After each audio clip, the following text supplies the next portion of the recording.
Bonjour, bienvenue sur le site de Zion Temple Bruxelles. Nous vous saluons dans le nom de notre Seigneur Jésus-Christ. Aujourd'hui, nous avons reçu un enseignement très intense spirituellement, mais aussi physiquement, si je peux dire. Parce qu'aujourd'hui, on nous a appris sur l'avènement du Christ. C'est quelque chose qui est intense et qui est humainement compliqué. C'est quelque chose qu'on ne peut pas comprendre avec notre intelligence humaine. C'est pour cela que nous approchons notre pasteur, notre guide spirituel aujourd'hui pour lui demander pour plus comprendre ce que nous pouvons faire pour nous préparer encore plus, pour être prêts et pour ne pas tomber dans le laxisme de ce monde, afin de nous préparer et ne pas être surpris par l'avènement du Christ. Bonjour pasteur. Bonjour sœur Chouette. Aujourd'hui vous nous avez appris que le Christ est proche.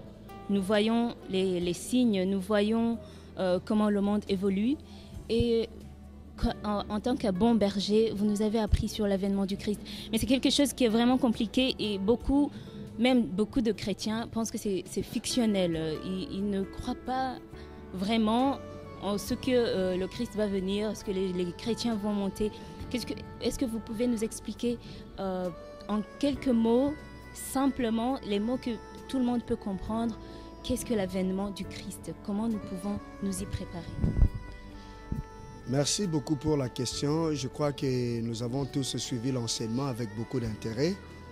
C'est une série d'enseignements que nous avons commencé et que nous allons suivre dans les semaines qui sont devant nous, dans le programme de l'Église, sur le retour de Jésus-Christ.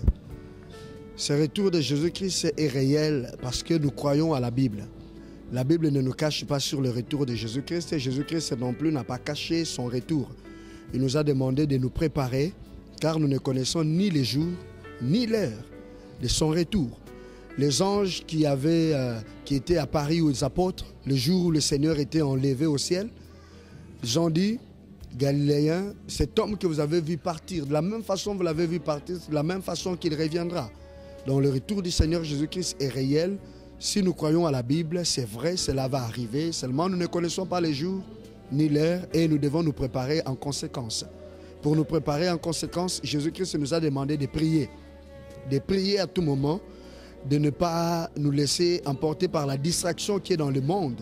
Tu as parlé de quelque chose de très important, du laxisme qui est dans le monde, où les gens ils négligent tout, ils s'en fichent de tout, parce qu'ils ne voient pas Dieu, parce qu'ils ne voient pas comment le Seigneur va venir, comment est-ce que les hommes vivants vont être enlevés, et ils croient que cela ne va pas se réaliser. Mais dans la Bible, nous voyons la preuve d'Enoch qui était enlevé tout au commencement dans les livres de Genèse. Enoch a été enlevé. La Bible nous parle aussi d'Élie, le prophète Élie, qui a été enlevé.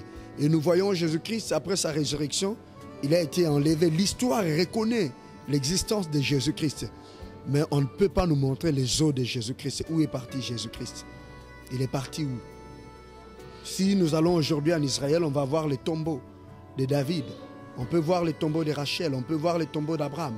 Mais où est le tombeau de Jésus et où sont ses os?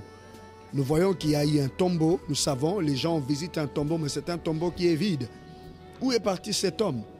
La Bible nous dit qu'il a été enlevé, il a été ressuscité, il a marché 40 jours avec les hommes, il a porté un corps de gloire, un corps beaucoup de potentiel, où il pouvait traverser les murs sans passer par une porte ou par une fenêtre. Et par ce corps, il est allé au ciel. De la même façon que nous l'avons vu aller au ciel porter un corps de gloire, de la même façon que nous porterons aussi le même corps de gloire au jour de la résurrection, après le son de la trompette, à la voix de l'archange, les morts en Christ ressusciteront, premièrement, et ceux qui seront vivants seront transformés, porteront le corps de gloire, et nous irons à la rencontre du Seigneur dans les airs. C'est ce que nous avons lu dans 1 Thessaloniciens, au chapitre 4, à partir du verset 13, jusqu'au verset 18. Merci beaucoup. Merci beaucoup. En fait, sur l'avènement du Christ et sur la fin du monde, nous trouvons cela surtout dans le livre d'Apocalypse. Mais beaucoup de gens, beaucoup de chrétiens ou beaucoup de gens qui s'intéressent à la Bible, il est vraiment difficile de comprendre ce livre. Qu'est-ce que vous nous conseillez en tant que les gens que vous guidez? Comment est-ce que nous pouvons lire le livre d'Apocalypse et le comprendre vraiment? Le livre d'Apocalypse, c'est un livre très spirituel, tout comme le reste des livres de la Bible. C'est par l'Esprit de Dieu que la Bible a été écrite, inspirée aux prophètes, inspirée aux évangélistes et aux apôtres. Pour comprendre l'Apocalypse, il faut une première chose, il faudrait que cela vous soit expliqué par quelqu'un qui a compris la révélation, qui a eu l'ouverture d'intelligence. Vous-même aussi, vous pouvez prier devant Dieu pour qu'il ouvre votre esprit afin de comprendre les livres. Il y a des choses qui sont imagées, mais il y a des choses qui sont des annonces de l'avenir et elles sont comme telles. Il n'y a pas à comprendre, il n'y a qu'à accepter, à recevoir. Vous ne pouvez pas le comprendre, c'est comme tel, ça va se présenter tel que c'est donné. Seulement, c'est au-dessus de l'intelligence humaine ou du monde matériel ou monde matérialiste dans lequel nous nous trouvons, qu'ils ne croient pas. Ils pensent que ce sont des images, c'est un langage imagé, mais il y a des choses qui sont réelles. Comme le retour du Seigneur, nous l'avons dit, il reviendra, nous le verrons, l'Église sera enlevée. Il faut saisir cela, il faut le comprendre, l'accepter tel que c'est présenté. Bon, il y a l'image des choses qui demandent une compréhension spirituelle. Par exemple, quand on parle de Babylone, actuellement, on ne voit aucun pays du monde qui s'appelle Babylone. Là, il faut avoir maintenant la compréhension de la vision. Babylone qui est le système actuel qui dirige le monde. Le monde est dirigé par un système et c'est l'enseignement que nous allons donner le mardi sur Babylone. Voilà.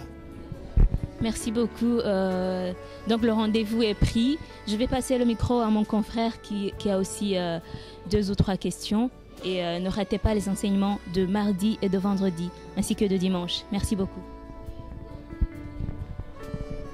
Merci beaucoup, pasteur, pour ces éclaircissements concernant l'avènement du Christ. Mais plusieurs questions aussi subsistent concernant le ciel, concernant l'enfer, concernant les récompenses que Dieu offrira à ceux qui l'ont suivi et à ceux qui ne l'auront pas suivi. J'aimerais poser une question concernant le paradis, ce mystérieux paradis dont on nous parle, dont le monde entier attend. J'aimerais savoir comment peut-on se préparer aujourd'hui avec toutes les difficultés et si le paradis est réservé pour les pauvres, comme certains peuvent le penser, ou si le paradis est réservé à l'élite, si le paradis est réservé à ceux qui suivent le Seigneur seulement, ou à ceux qui sont perdus éventuellement. Mais j'aimerais savoir comment se préparer à ce paradis. Merci beaucoup, frère Gaël. Le paradis, c'est un endroit qui existe. Et c'est là où le Seigneur reçoit les morts qui ont cru à son Fils Jésus-Christ de l'air vivant. Lorsque nous évangélisons, nous annonçons aux gens la bonne nouvelle, disant que Jésus-Christ est mort pour le péché. Il a payé le prix de notre condamnation, le prix de nos iniquités pour que nous puissions voir la gloire de Dieu. Quand un homme accepte cela, il accepte ses péchés, qu'il est pécheur, il se répand de ses péchés et il accepte Jésus-Christ comme son Seigneur et Sauveur. Il croit que la mort de Jésus-Christ a été réellement pas un cas fatal, comme ça dans l'histoire au hasard, ou bien il a été tué à cause de la jalousie des gens, mais que c'était Dieu qui avait permis qu'il meure comme ça en portant le péché des hommes, et que Christ est ressuscité, qu'il est allé au ciel et qu'il reviendra. Cette personne, en croyant, il reçoit cette grâce-là du salut. Il reçoit au même moment les dons de l'Esprit Saint. C'est une personne qui est candidat au paradis. Qu'elle soit pauvre, qu'elle soit riche, qu'elle soit une femme, qu'elle soit un homme, qu'elle soit blanche ou noire, qu'elle soit de n'importe quelle nation, de n'importe quelle religion, dès qu'elle a cru à cet évangile et a reçu l'esprit et marchant dans la parole, c'est un candidat pour le paradis. Voilà. Merci beaucoup pour ces éclaircissements. J'aimerais aussi savoir si le ciel est réservé aux élus seulement ou si certaines personnes sont damnées, comme peuvent le penser plusieurs personnes. Je ne sais pas si vous avez quelque chose à nous dire là-dessus. Oui, les élus, qui sont les élus? Tout le monde est élu pourvu qu'il accepte l'élection du Seigneur. Tout le monde est destiné au salut, pourvu qu'il ouvre son cœur. Donc quand quelqu'un ouvre son cœur et qu'il accepte l'évangile, il est déjà élu. Bon, nous sommes tous appelés, mais on devient élu juste lorsque nous recevons le Seigneur Jésus-Christ de Nazareth. Dieu a destiné le monde entier à la connaissance de la vérité et à la repentance. Ceux qui se repentent et qui reçoivent le message de la bonne nouvelle, ils sont élus, ils entrent directement dans cette élection du Seigneur. Merci beaucoup. Merci beaucoup. Merci, on va clôturer cette interview. Je remercie beaucoup le pasteur qui nous a accordé ce temps si précieux. Et merci beaucoup et à la prochaine.